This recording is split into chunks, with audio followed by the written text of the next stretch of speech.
Ей, всичките днеска много обичате жените си на 8 март.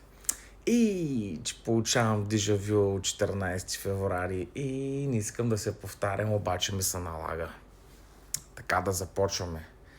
Ама то цветя, ама то пожелания, ама то жестове, ама то снимки, сторита, бри, много обичат всички жените си днеска, бе. Много ми е интересно, през останалите 363 дена, нали, ако броим 14 февруари, нали, не се наложи. Макар, че с извинение пиянките празнуват Трифон Зарезан. И като чуя Трифон Зарезан и си представям едни потни чичаци, една маза пълна с дамаджани с вино и ракия и една отвратителна миризма на пот и на цигари, ама айде това е отделна тема, там ще заснема. Както и да е, така да се върнем. Ама то ние имам чувство, че празник ли се празнува или е някакъв навик, който е останал с времето.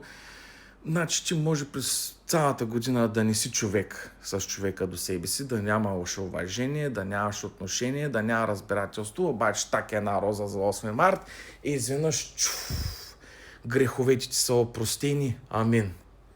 Ай, нищо няма казвам повече.